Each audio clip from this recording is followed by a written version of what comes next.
परमात्मा ने हमको संसार में भेजा, किस प्रयोजन के लिए भेजा उसका पता आज तक हम नहीं लगा। हम अपने हिसाब की जिंदगी जी रहे हैं कि खा लो पी लो, पैसे पैदा कर लो, बच्चे पैदा कर लो, यही मानव जीवन का कार्य। लेकिन गुरु महाराज कहते हैं इस प्रयोजन के लिए तुम नहीं आए थे, तुम तो अपनी जीवात्मा का कल्याण करने के लिए, भवसागर की नदी को पार करने के लिए इस संसार में आए।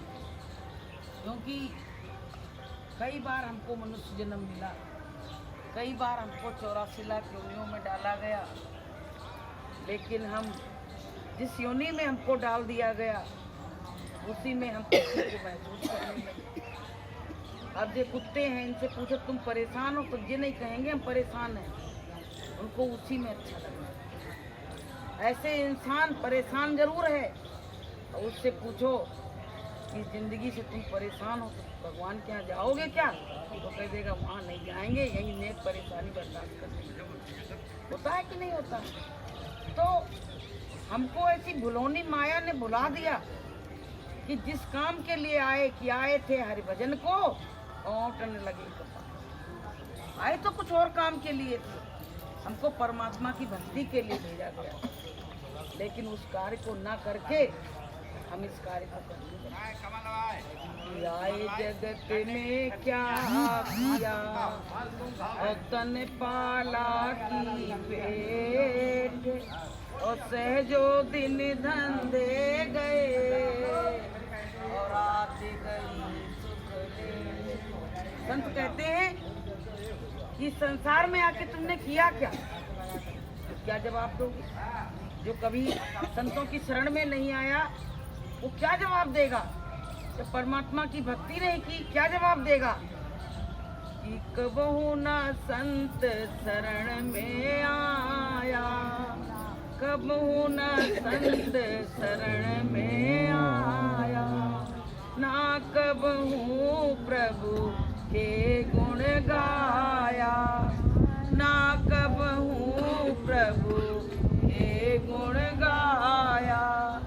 नाम धराए निशान उमर खोई दई सारी, नाम धराए निशान उमर खोई दई सारी, मूर्ख नादान उमर खोई दई सारी। संत कहते मूर्ख नादान, तुमने सारी उम्र संसार में खो दी, तुमको इस उम्र का दुख भी नहीं लगा, और तू कहता मैं इंसान हूँ, तो इंसान कहने योग्य नहीं है, क्योंकि इंसान को केवल अधिकार दिया गया है परमात्मा की भक्ति करने का, संतों की शरण में जाने का, गुरु भक्ति करने का। ये अधिकार केवल इंसान को। कोई जानवर से कहे तुम आज आप सत्संग सुन लो, सुन लेगा, लेकिन इंसान कहीं देख लेता है, अगर उसकी गति अच्छी है तो आके तुरंत बैठ जाएगा, उसको पूछने की जरूरत नहीं है। तो प्रेमियों, हम कई बार आए इसी तरह से खाली चले गए, अब हमको संत सतगुरु मिल गए। अब ऐसे भेदी सतगुरु मिले कि गुरु ने हमको ज्ञान दे दिया, और गुरु ने कहा ये रास्ता लेके तुम साधन और भजन करो, और इसी रास्ते से तुम पार हो जाओ। तो बताइए ये काम अच्छा है कि बुरा? ये काम कितना अच्छा है कि सहज में ही हमारी मुक्ति हो जाएगी, ज़्यादा हमको कुछ करने।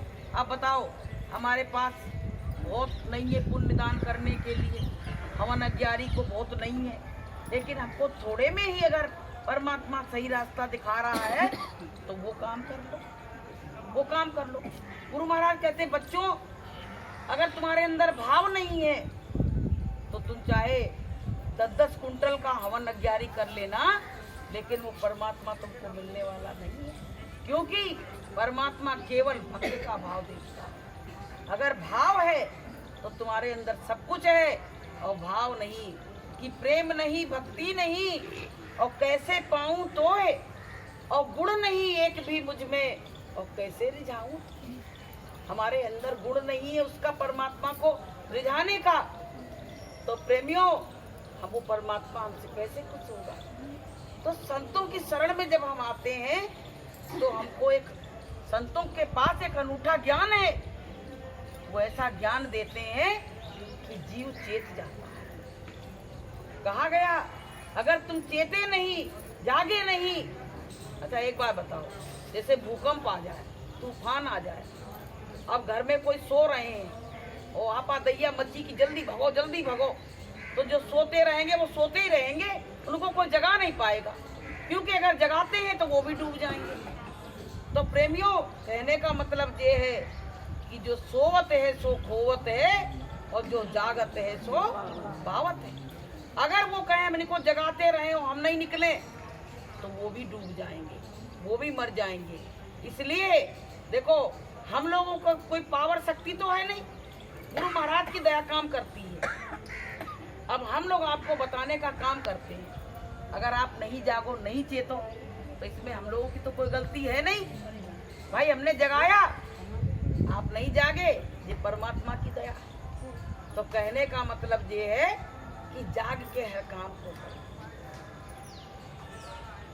अगर जाग के हमने काम को नहीं किया, सोते सोते में काम किया, तो काम सब खराब हो जाएगा। इसलिए जाग के हम परमात्मा का भजन करें, चेत के परमात्मा का सत्संग सुने और चेत के ही उसके सारे कार्यों को करें, तो ये जीवन सार्थक है, वरना ये जीवन।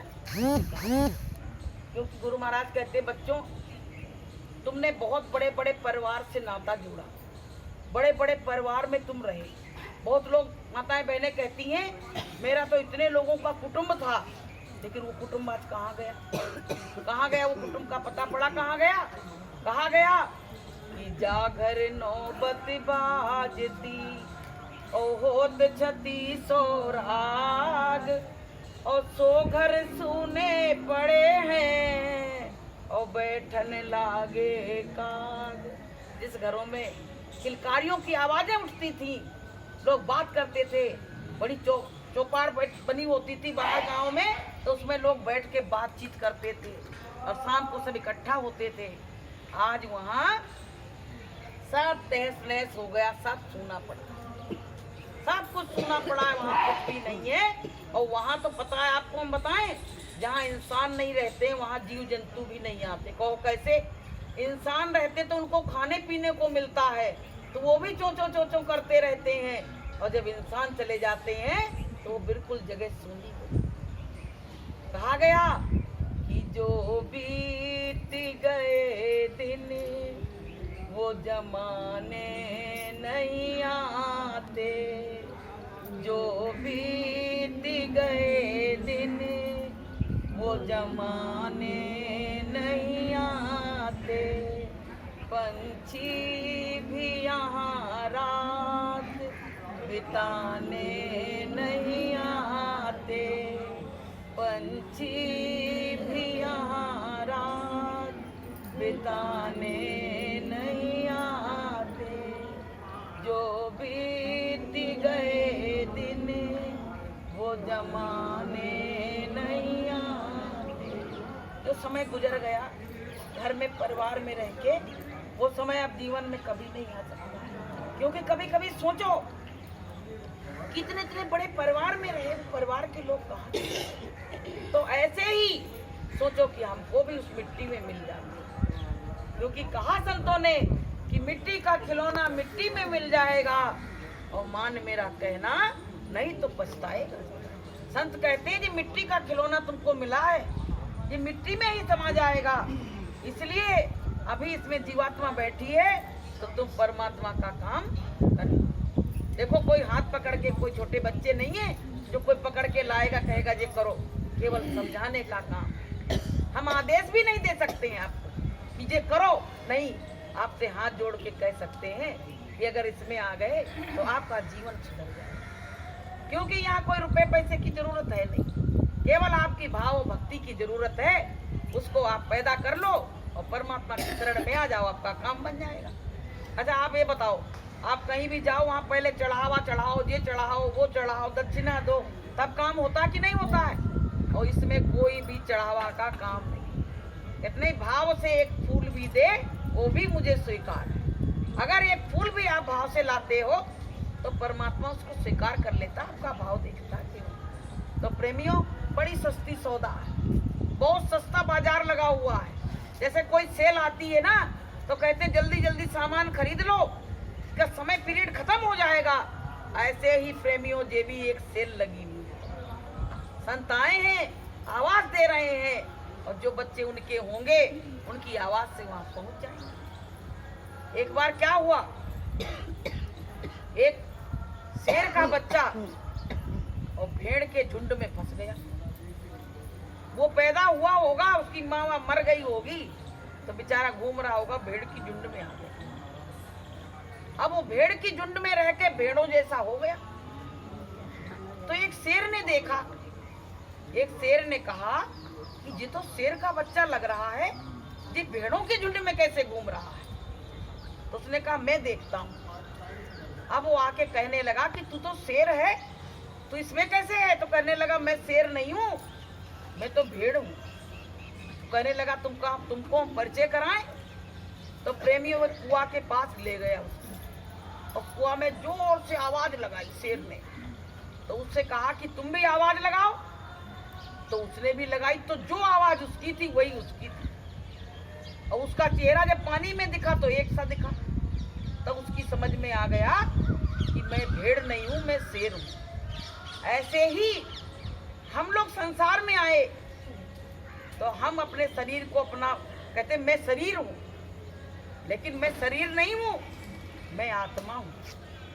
अगर मैं आत्मा नहीं होती तो ये शरीर, जब हम शरीर है अगर, तो हमको जलाने क्यों ले जाते हैं। आत्मा कभी जलती है, कभी मरती है। तो बताइए, इस शरीर को वहां जलाने के लिए मेरा वजूद खत्म हो जाता आत्मा के निकलने के बाद। तो संत महात्मा कहते हैं कि तुम शरीर नहीं हो, तुम आत्मा हो, अपने स्वरूप को पहचानो। तो जब संत आते हैं, जैसे शेर ने आवाज लगाई तो उसने समझ लिया कि मैं भी शेर हूं। ऐसे जब संत आवाज लगाते हैं और कहते हैं कि तू शरीर नहीं तू आत्मा है, तो हमारी भी समझ में आ जाता है धीरे धीरे साधन भजन करके कि वाकई में मैं शरीर नहीं थी, मैं आत्मा थी। तो प्रेमियों, जैसे उसने शेर की बात मान ली तो शेरों के झुंड में पहुंच गया, ऐसे हम संत और सतगुरु की बात मान लेंगे तो हम संतों के संग आ जाएंगे, तो हम अपने वजूद को समझ जाएंगे और हम ये समझ जाएंगे मैं कौन थी और कहाँ से आई थी, मेरा क्या वजूद था संसार में। तो प्रेमियों, संत और महात्मा सब बातें, सब दृष्टांत देके समझाते हैं कि जीव को किसी तरह से समझ में आ जाए।